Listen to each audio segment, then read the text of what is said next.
Information reaching me now states that President Bola Ahmed Tinubu sacked those ministers because they had no godfather. Who is your godfather? In fact, show me your godfather and I will tell you who you are. Honorable, let's get your first impression. Of course, I know by now you would have heard and seen that there's no more Ministry of Sports Development. Now it's the National Sports Commission will take charge with Shehu Diko in charge of all. That's where you served at some point. And then the Minister of Sports now has now been moved to State for Trade, Industry and Investment. And then we had the former Minister of Sports that succeeded you, taking over, coming in as a special advisor, not even in the presidency, but in the Ministry of Information. So people have been commenting on this particular development. Some are giving knocks, some are giving praises, some are just in between. So what's your own impression of this outcome? Well, I think my take on this development is that sports is a mega ministry and a cabinet ministry that play a strategic role not only in national development, but it's also diplomacy. And so relegating the ministry now to the level of a commission, to me, is not the best for now. What I have expected would have been that, the much technical component of the ministry, which is the National Sports Commission, that was abolished in 2015, would have been reintroduced to enhance professionalism and provide the missing technical component of the Ministry of Sports. But we have now relegated it back to the National Commission, which not too long we will realize that it is not the best, because you have Ministry of Communication and you have the National Communication Commission. We have been having so many problems with communication in this country. Government did not abolish the Ministry of Communication to leave National Communication Commission, because that is the technical component of the ministry. So I think what the government needed to have done was to bring back the National Sports Commission so that professionals and technocrats will man it, then recruit and train professionals. But now the ministry has been abolished, and I don't know what is the status of the National Sports Commission. Does it have a ministerial status, which to my understanding is not? So the other higher state responsibilities of the ministry at both national and international level will be performed by who? Well, I don't know. Maybe as we go further, we'll find out where they are domiciled at the moment. I've spoken with a couple of the people that are in the know, and it depends on what side you're looking at as far as the role is concerned. But let's expand the conversation beyond sports generally now. For other ministries, now let's talk about the people that have been fired. Do you agree with that listing? Should the president should he have fired more people? Because we spoke to someone earlier. He said, "Look, yeah, a lot of these gentlemen and ladies, a couple of them are not doing well at all. They would have had maybe 50% of the cabinet excused from the cabinet and get fresh people in." Of course, the ministry. There's also the concern about the size of the cabinet is perhaps the largest since, because we have about 47 now, still about 47, because we had 5 fired. I remember Simon, the former governor of Plateau State, he went to the Senate. Betaidu was suspended, so we had 2 less. So removing 5 and bringing 7 is like completing the number to still be around 47. So what's your impression in terms of the number, the size of the cabinet, the people that are fired, the people that should have been fired, just generally on this particular point? The people that were fired are those who do not have godfathers and godmothers in the kitchen. And so they were fired. But there were more people. In fact, 70% of the cabinet should have been fired because their performances have been far, far, far below expectation, looking at the huge budgetary appropriation made to the ministries, and yet there is nothing moving on. So I'm dissatisfied personally with the number of people fired because the number is too minimal. The majority of the non-performing members have either been reassigned or promoted to cabinet rank, and they are still there. Then coming back to the size of the cabinet, I think it is unjustifiable because the president is preaching sacrifice and promising Nigerians that we should sacrifice for a better future. But there is nothing exemplary in the attitude of the government to demonstrate that they are also sacrificing. I mean, you cannot have a huge cabinet like the one we have now in place, and you are asking Nigerians to sacrifice. So I think government needs to do more than what they have done now, and to reduce the cabinet, even reduce the ministry to go in tandem with the sacrifices they are asking Nigerians to do. And their lifestyle too and spendings should also be sacrificial. Because the president cannot be asking us to sacrifice while government is using huge amount of money to renovate the houses of vice president, 21 billion, buying of new jets, new Cadillac, new yacht, and new this.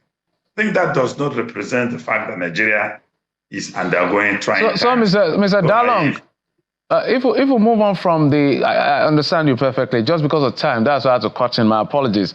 Let's talk about I also mentioned the fact that you said 70%. So do you have like some ministries or ministers that you think that should have been fired? Because we know that Ministry of Niger Delta has now, in my view, repurposed, if you want to take it like that, because the same minister that was there is still going to be in charge of regional development, because there's a proliferation of all of this regional development agency, interventionist agency like the NEDC, NDDC, and all of that.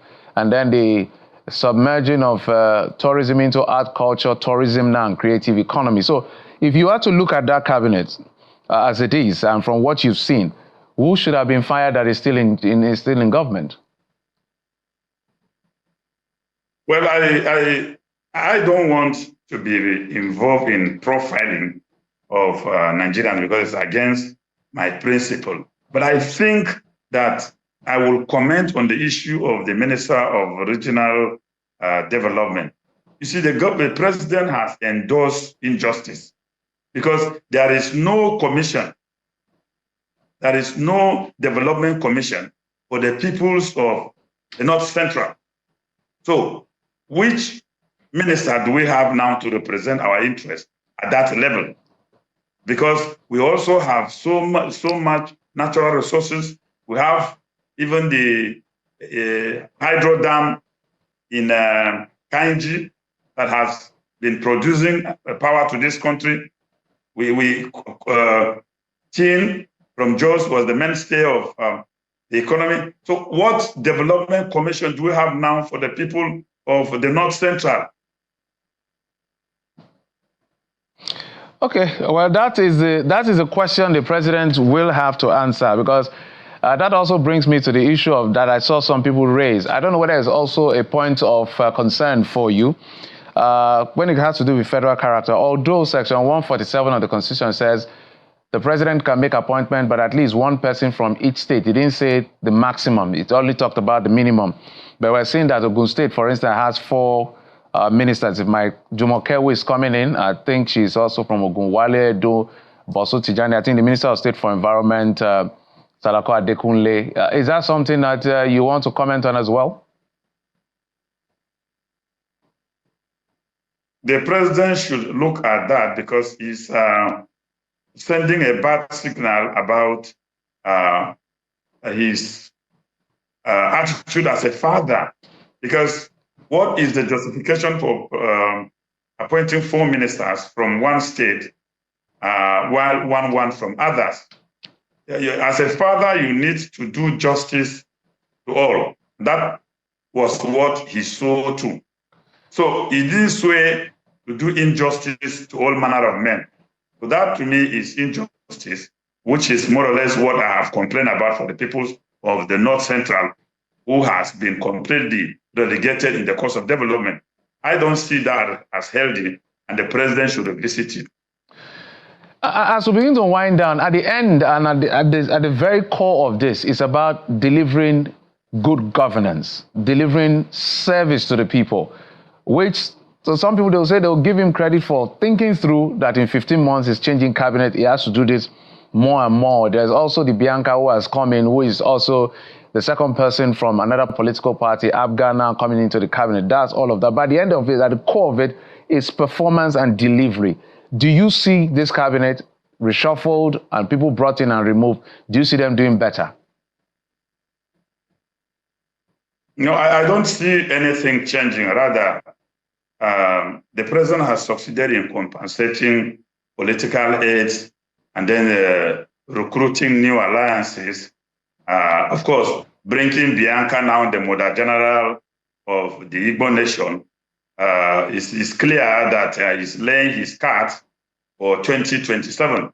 But that is, I don't see anything serious that is going to change, because a very serious approach to serious issues will always manifest itself from the beginning.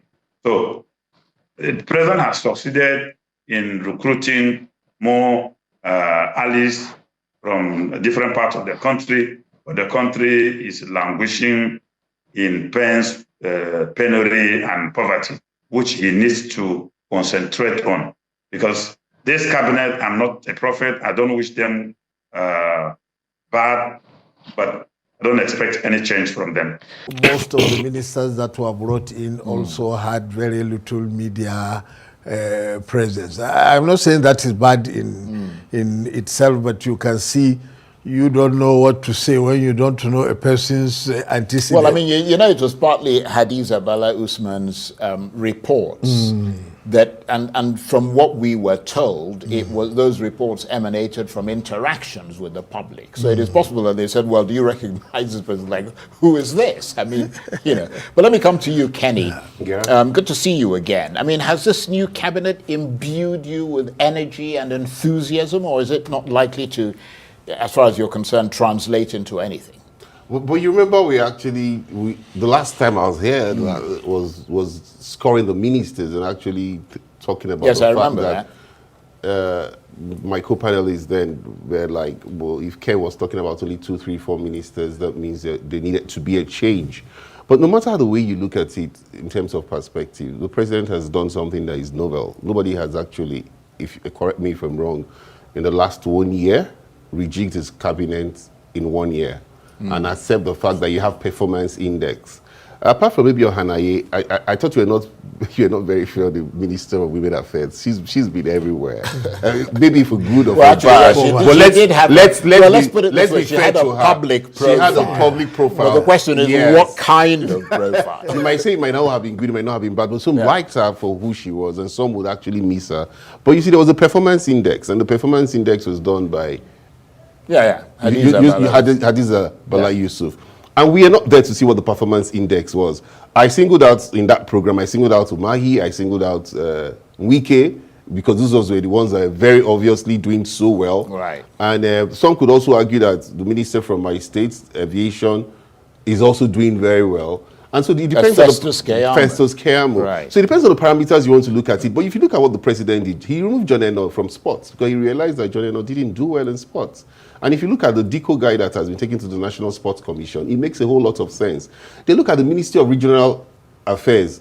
The Senate has done very well. The Senate has passed 3 commissions in this 10th Senate. The Southeast Development Commission, the Southwest Development Commission, the Northwest Development Commission. And don't forget that we have already had the Northeast Development Commission under Buhari. And the South-South Development Commission is going for its third reading. So that means it's on its way to being passed. Yes, a couple of people have kicked against the fact that the Niger Delta Ministry was created by Yaradua, basically to take care of the Niger Delta area.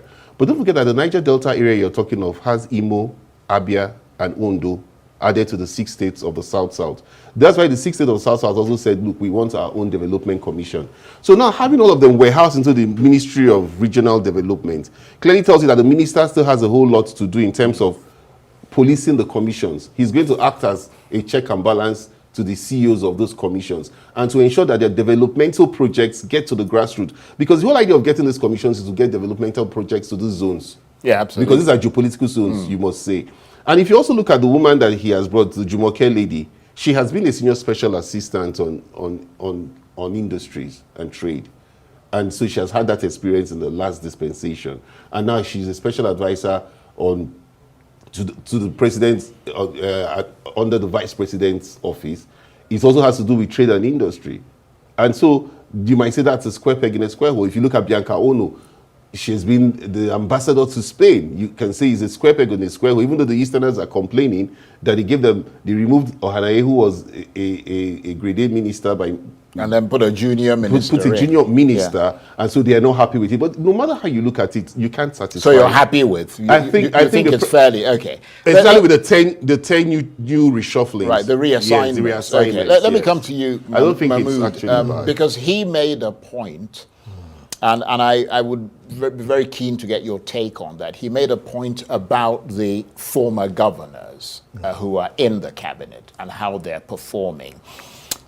Somebody noted that none of the former governors were sacked or their positions reassigned or anything like that. Is it because, in your assessment, they're doing really well, or is there some other reason why they were spared? Because somebody from the National Assembly, I won't mention the name, said to me that the reason why he thinks they were spared is because they would be of use in a re-election campaign, having had that kind of reach across their states in 2027. They are there to begin with because they were useful in the last election campaign, so they could as well be very useful in the next election campaign. But you see, I also didn't see Isabella Usman's scorecard. Or for that matter, the parameters, because if, for example, the parameters had been made public, that, okay, we are going to assess all the ministers on this.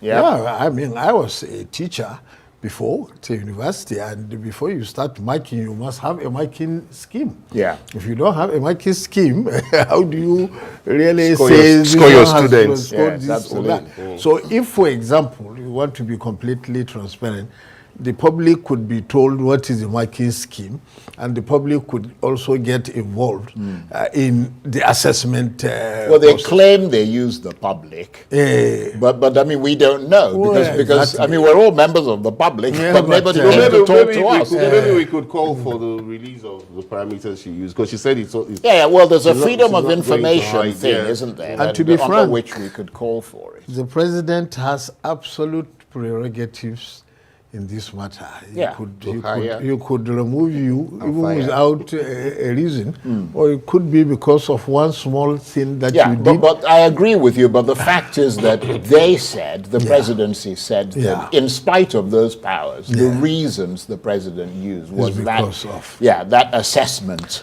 You see, they didn't take apparently into consideration all the concerns of the public. For example, the size of the cabinet was an issue since last year. Absolutely. People said this is the largest cabinet since independence. So if you are going to do some rejigging, people expected possibly a reduction in the number of ministers. I don't know whether there was actually an increase, because 5 ministers were sacked and 7 new ones were. Well, actually, they said 6. I don't think there was an increase. Don't forget that there were some that were hanging. Yes, they had not replaced Lalong. They had not replaced Lalong. And also the Minister of Humanitarian. But they didn't bring any other person from Cross River, so I think most likely Cross River lost there. Because Cross River had 2 people. Right. Well, let me come to you, Kenny, before we move on to talk about something else. I mean, are you surprised? Because, I mean, you mentioned that generally you're happy with what has happened with the... Yes, in the sense that I'm looking at square pegs in square hole. Right. And again, it's like when let me ask you this question. Okay. Are you surprised, because this was raised here in the studio not long ago, are you surprised that people like the Minister of State for Defense, Bello Matawale, who was accused by his own governor, as well as Boko Haram leaders, of sponsoring the militant group, escaped the sack? And in fact, there was no... You know, he didn't come up at all. No, Matwale had that scandal even before he was appointed. But, you know, it's an allegation. The National Security Advisor has not brought any report on this. It's still an allegation. In the realms of the fact that it's still an allegation, it becomes very difficult for you to say you should use that basis to remove him. Don't forget again that the president is privy to security reports that we are not privy to. So most likely the security report the president has been given might not have found him culpable. I don't expect... said clearly that the National Security Advisor said that this was not true. That's exactly what I was trying to say. Because if the National Security Advisor, whose purview is to give a definite statement on such weighty allegations and says it's not true, it becomes very difficult for the president to act on that. Don't also forget that there were other ministers that a lot of accusations have been made on, and maybe some we are also sent to the EFCC for clearance, which we might not have known. So these are situation reports that the president gets every now and then, and he looks at them and decides that, look, I cannot act on this one. But look, knowing who Tinubu is, I think if Matawale had such very weighty allegations and it was true, I doubt if he will still leave him in his cabinet. Well, I mean, what you would have expected, which has happened with other ministers, is that, you know, he would say, well, you're suspended while an investigation, because these are pretty weighty allegations. Maybe from someone I agree with you, but maybe the National Security Advisor has also made available the reports to him. Right. But then again, don't forget that the ministers are on their toes now. They now realize that, look, there's a head mistress, Hadiza, who has who has a whip. Do you understand where I'm coming from? To actually give her report on your performance. Right. And don't forget again, one of the things that the president wasn't happy about was that they were not speaking about what they do. Media is very important. Some of these ministers were shy to go to the media to say, this is, blow your trumpet. That's why I like the Minister of Aviation. Maybe because he has a whole lot of background in the media, but a lot of people still complain about the price of tickets being very high, but he's been able to worm his way to the airline providers. Right. And Nigerians can see he's actually making an effort despite the high prices of the tickets. I think the bottom line in the final analysis is that we'll just have to watch and see how just 1 minute. Very briefly. Very briefly, Oga Charles. You see, some of the sectors of the greatest concern to the public were apparently not touched in this reshuffle. Cost of living, absolutely, food production, the petroleum industry, which minimum unfortunately wage. The president himself is the minister of petroleum. Then all the economic thing about the naira, you know, and all that. So all those key areas were actually not touched. Instead, it is the peripheral areas. I agree. Like you, and that's a very fundamental point to make. So let me ask you this, and then because I'm asking you first because there's a particular question I want to ask you. Let's move to the United States of America. A very consequential election less than 2 weeks away. Kamala Harris versus Donald Trump. Lots of big names, lots of celebrity endorsements for Kamala Harris.